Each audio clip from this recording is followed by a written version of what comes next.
ती सोसायटी आणि गगनगिरी सोसायटी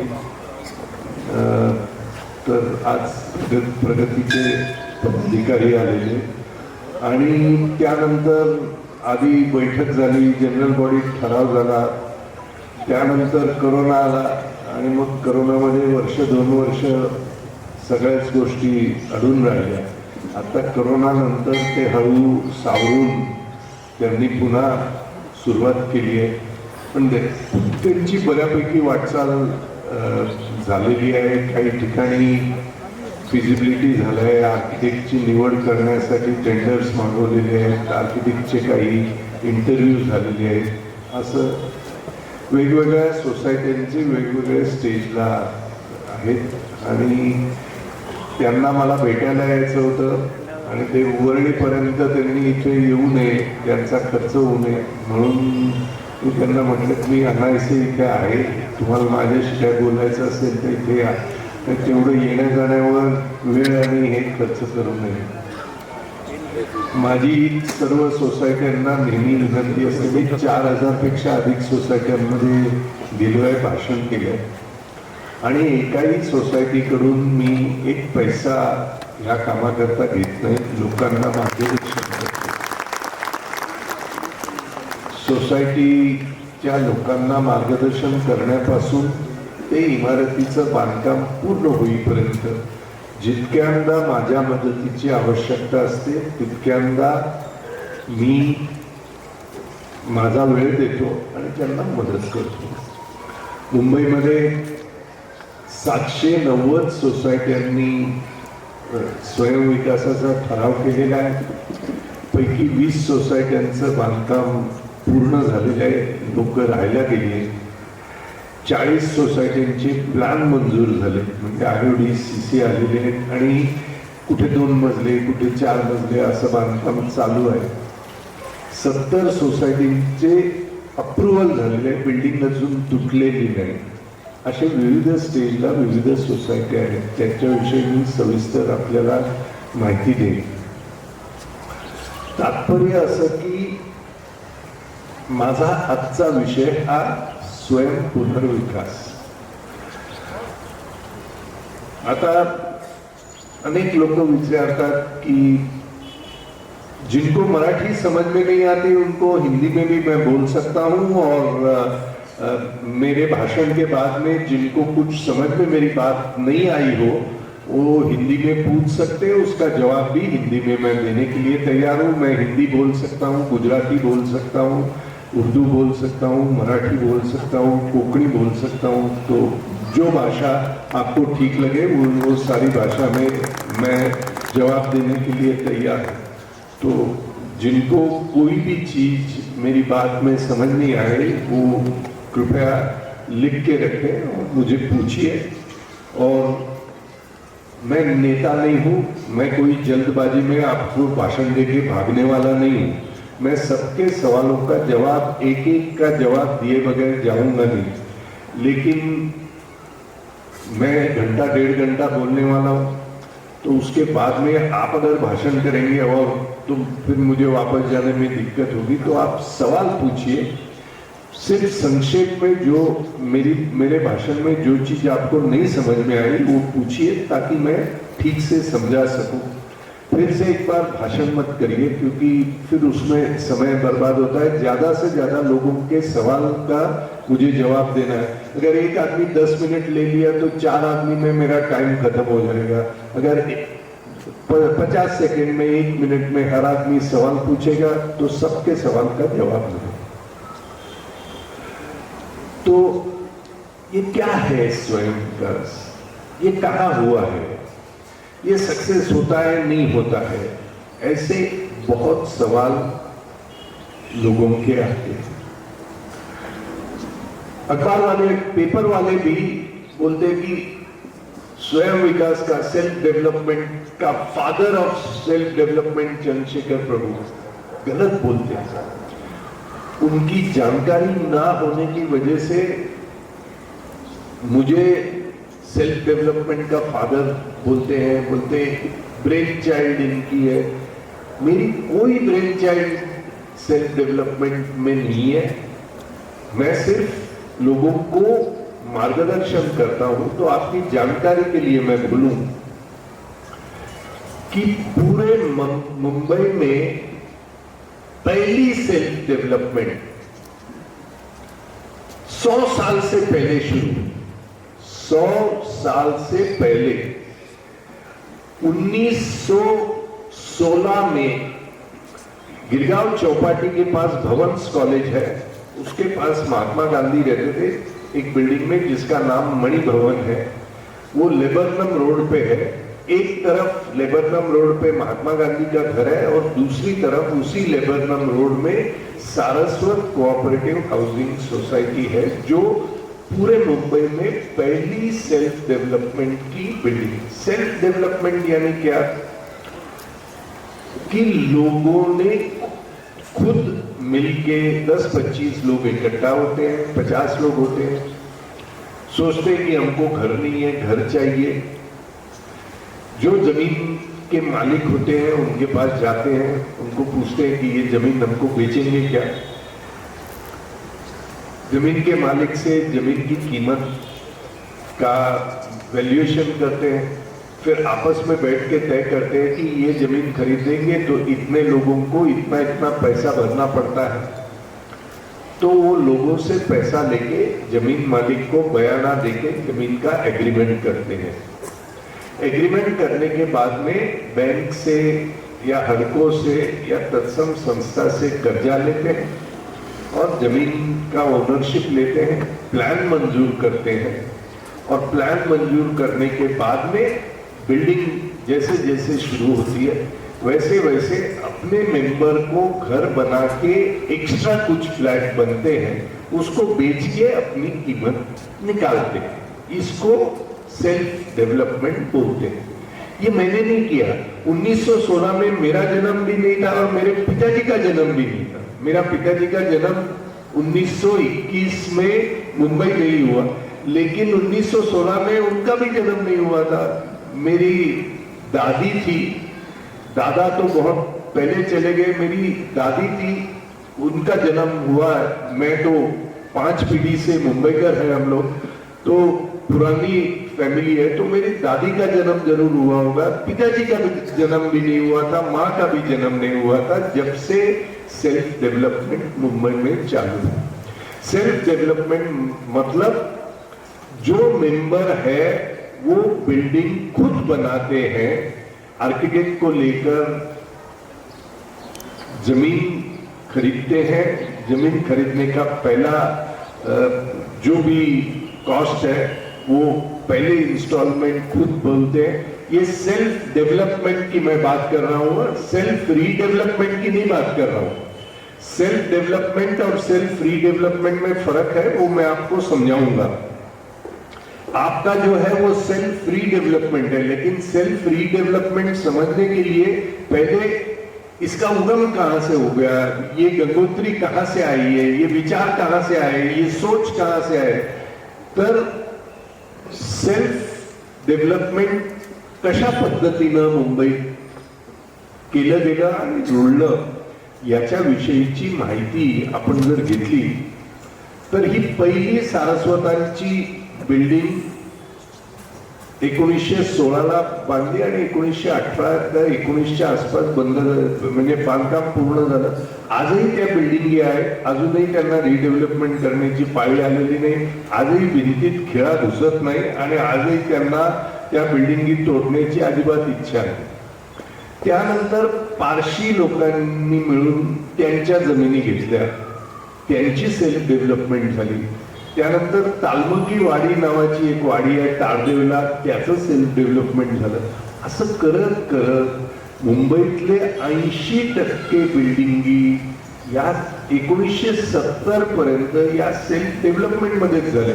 त्यामुळे कोणीतरी मला विचारलं काय प्रभू साहेब कुठे झाली आहे सेल्फ डेव्हलपमेंट? अरे मुंबईत सेल्फ डेव्हलपमेंट मध्ये अख्खी आहे. 80% मुंबई ही बिल्डरांच्या मदतीशिवायच झालेली आहे, सेल्फ डेव्हलपमेंट मध्येच झालेली आहे.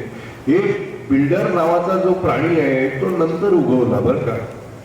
तो 1975च्या नंतर लोकांच्या लक्षात आला आता बिल्डर कसा उगवला हे लक्षात घ्या. विलेपार्लेला परांजपे कुटुंब आहे. त्या परांजपे कुटुंबांच्या भरपूर जमिनी, मूळ मालक मुंबईचे, जसे आमच्या कुटुंबाच्या जमिनी होत्या तशा परांजपे कुटुंबाच्याही जमिनी होत्या.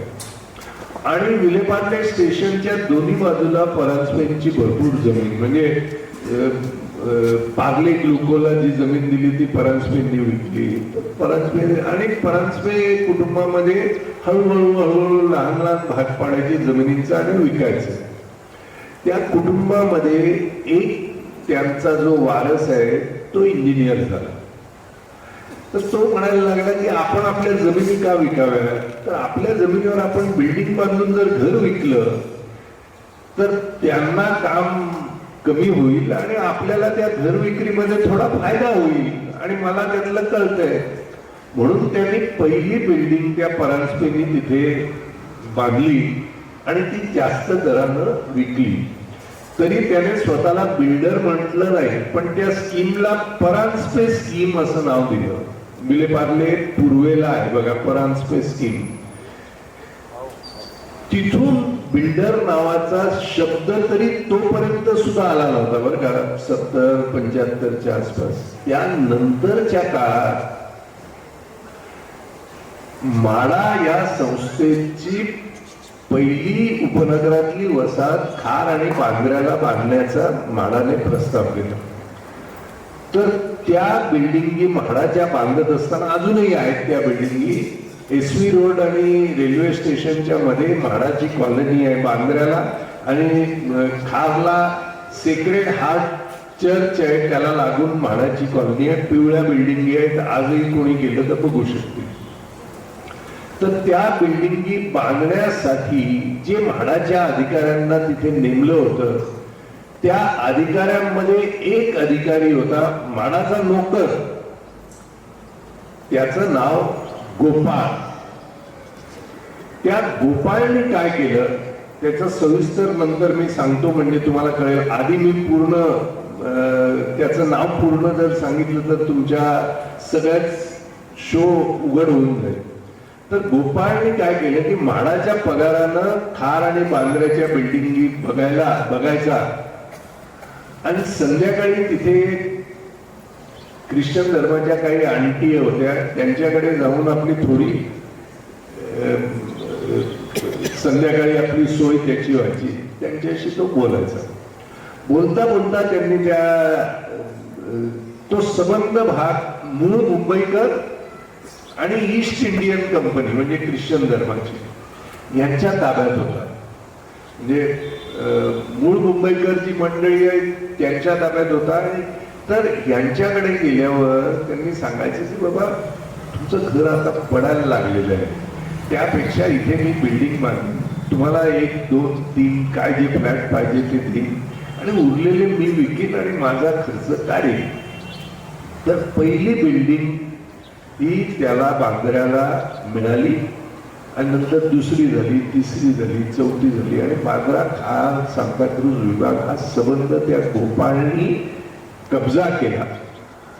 आणि मग इन्कम टॅक्स म्हणायला लागले की तुला कोणत्या नावाखाली बोलवायचं, तर मग त्याने स्वतःच्या कंपनीच्या नावासमोर बिल्डर ही उपाधी लावायला लागली. आता हा कोण होता गोपाळ?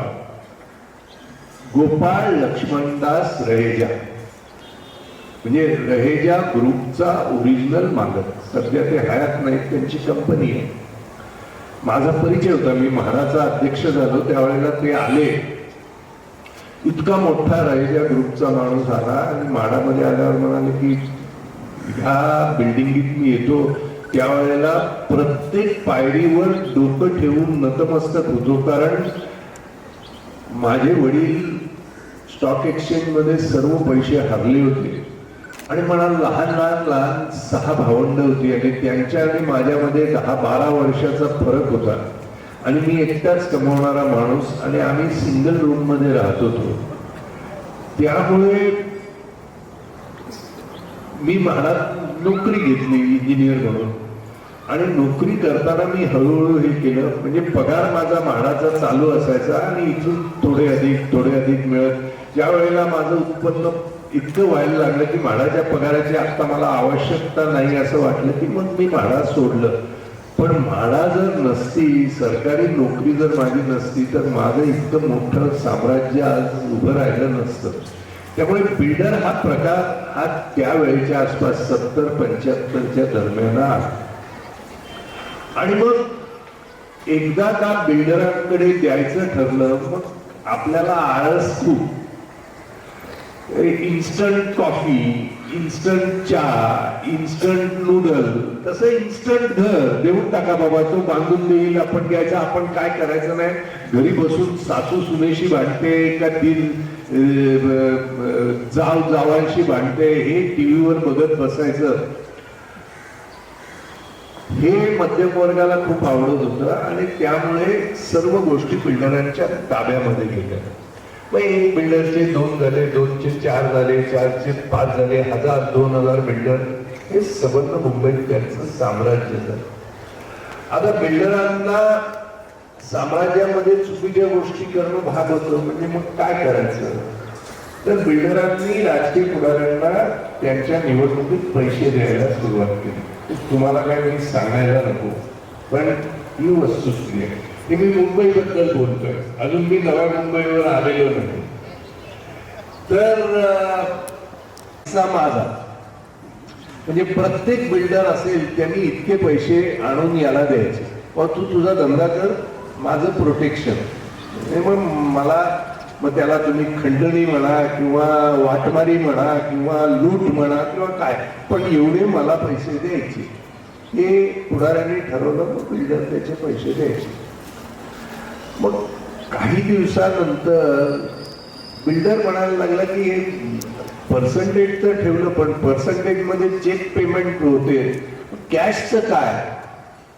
म्हणून मग बिल्डरच स्वतः, पुढारीच स्वतः बिल्डर झाले. म्हणजे नावाला कोणतरी तोत्या माणूस. आता बघा निवडणुकीत आपण मुखवटे लावतो ना कोणत्या ना कोणत्या नेत्याचे, तसे मुखवटा बिल्डरचा, मागे पुढारी असे.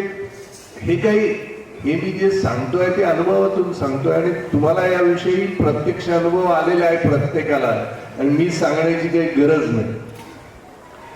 त्यामुळे हे पुढारी बिल्डर झाले.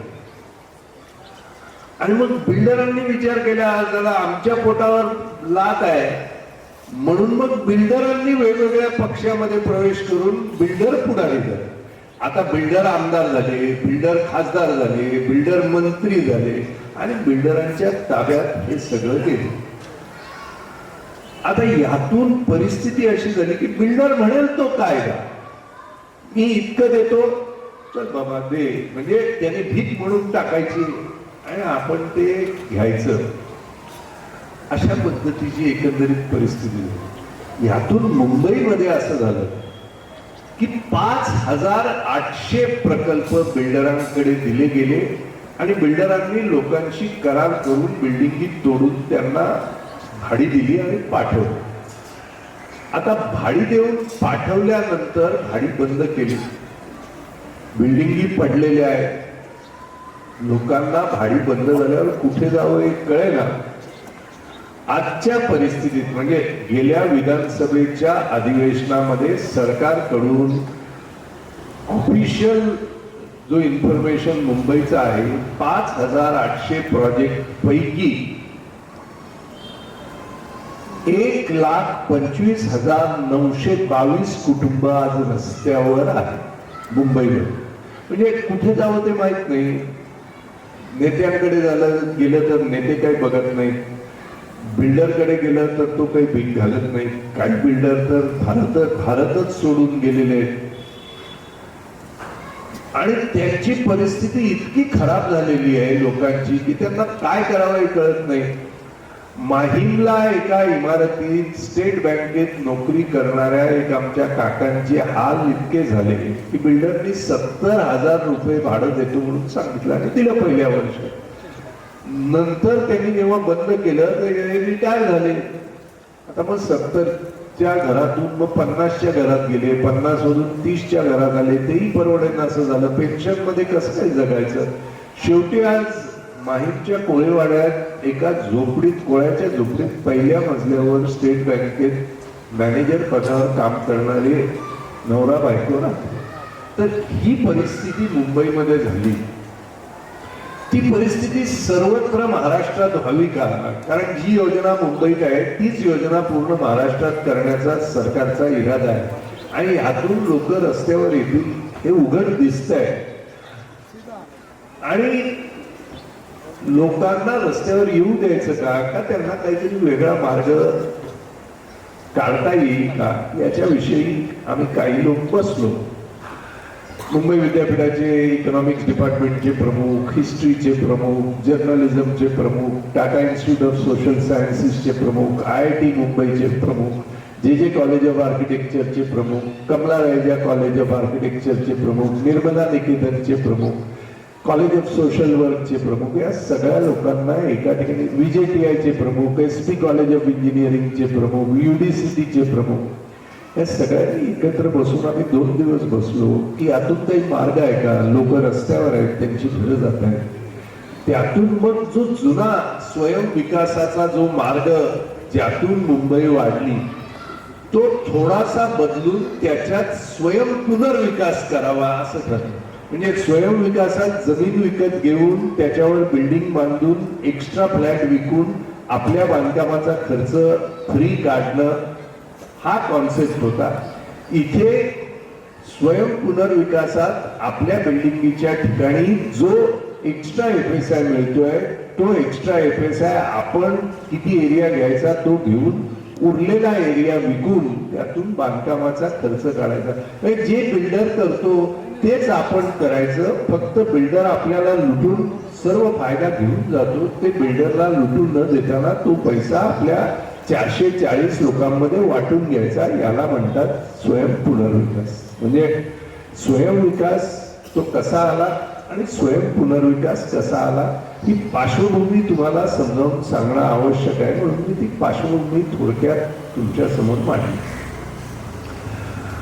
आता बिल्डराची योजना विरुद्ध स्वयं पुनर्विकासाची योजना या दोन्ही योजनेचा फरक समजण्यासाठी काही गोष्टी ज्या आपल्या मनामध्ये चुकीच्या बसलेल्या आहेत त्या गोष्टी आपण मनातून आधी बाहेर काढणं आवश्यक आहे. गैरसमज आपल्या मनामध्ये जे बसलेले आहेत. उदाहरणार्थ पहिला गैरसमज, 100 लोकांना जर विचारले की बिल्डिंग कोण बांधतो, 90 पेक्षा अधिक लोक म्हणतील बिल्डर बांधतो. उत्तर चूक. फेल. तुम्ही ज्यांनी बिल्डर बांधतो असं उत्तर दिलं ते फेल. कोणताच बिल्डर बिल्डिंग बांधत नाही. रहेजा बांधत नाही, रिजवी बांधत नाही, हिरानंदांनी बांधत नाही. कोणताच बिल्डर बिल्डिंग बांधत नाही. जो बिल्डिंग बांधणारा प्राणी असतो त्याला कॉन्ट्रॅक्टर म्हणतात, ठेकेदार म्हणतात. ठेकेदार बिल्डिंग बांधतो, बिल्डर ठेकेदाराकरवी बिल्डिंग बांधून घेतो. ज्याला आपण असं समजतो की हा बिल्डिंग हे बांधतोय तो स्वतः नाही बांधत, तो कोणाकडून करून देतो. आपल्याला तो बिल्डर कडून आलेला असतो म्हणून आपल्याला वाटतं की बिल्डर बांधतो, पण बांधकामाचं काम करणाऱ्याची कंपनी वेगळी असते. बिल्डरच्या बुक ऑफ अकाउंट मध्ये बांधकामाचं काम करणाऱ्याचा बुक ऑफ अकाउंट आणि बिल्डरचं बुक ऑफ अकाउंट कम्प्लीट वेगळं असतं. त्यामुळे बिल्डर बिल्डिंग बांधत नाही. त्यामुळे तुमच्या डोक्यामध्ये किंवा आमच्या बिल्डिंगचा पुनर्विकास करायचा आहे, मग बिल्डर नसेल तर कोण बांधणार असा जो प्रश्न तुमच्या मनामध्ये येईल त्याचा आधी काढून टाका की बिल्डर कधीच बिल्डिंग बांधत नाही. म्हणजे बिल्डरकडे तुम्ही गेलात तरी जो बिल्डिंग बांधणारा असेल तोच तुमची बिल्डिंग बांधेल. बिल्डर बांधत नाही. किंवा 10 बिल्डरकडे गेलात तर कदाचित बांधणारा एकच माणूस असेल किंवा जो ठराविक हे करणारा तर तो तुमचंही बिल्डिंग तोच बांधत असतो. त्यामुळे बांधकाम ठेकेदार किंवा कॉन्ट्रॅक्ट आपण ज्याला देतोय त्याला आपण बांधतो. आता बिल्डरच्या बांधकामात आणि कॉन्ट्रॅक्टरच्या बांधकामांमध्ये म्हणजे आपल्या करता फरक काय? तर तुम्ही महिला कमी आहेत पण आहे तिथे काही ताई सांगा की बल्ब विकत घ्यायला गेलात की काय विचारता? मिक्सर ग्राइंडर विकत घ्यायला गेलात की काय विचारता? इस्त्री विकत घ्यायला गेलात की काय विचारता, वॉशिंग मशीन विकत घ्यायला गेलात की काय विचारता, कितने साल का गॅरंटी आहे विचारता, बरोबर. बिल्डरकडे नव्या मुंबईत इतक्या लोकांनी करार केले, कोणी बिल्डरकडे विचारलं का की या बिल्डिंगची किती वर्षाची गॅरंटी आहे, आणि कसं विचारणार, तो मोठा माणूस आहे, म्हणजे मोठा माणूस आहे तो आपल्याला उल्लू बनवायला त्याला लायसन्स मिळालेलं आहे. म्हणजे मर्सिडीजच्या गाडीत आला की आपल्याला लुटून तो जाऊ शकतो, मग त्याला आपण प्रश्न नाही विचारणार. रस्त्यातला आपला शेजारी असेल त्याला तुला काय कळतंय, पण बिल्डरला कोण विचारणार नाही, कारण तो मोठा, म्हणजे पैसेवाला जो असेल तो आपल्याला लुटू शकतो. ही पूर्ण आपल्या मनामध्ये एक समज पक्का झालेला आहे की पैसेवाला असला की त्याला प्रश्न विचारायचे नाही, कारण त्याच्याकडे पैसे आहे आणि तो आपल्याला लुटू शकतो. त्यामुळे बिल्डर बिल्डिंग बांधत नाही हा एक गैरसमज तुम्ही डोक्यातून काढून टाका.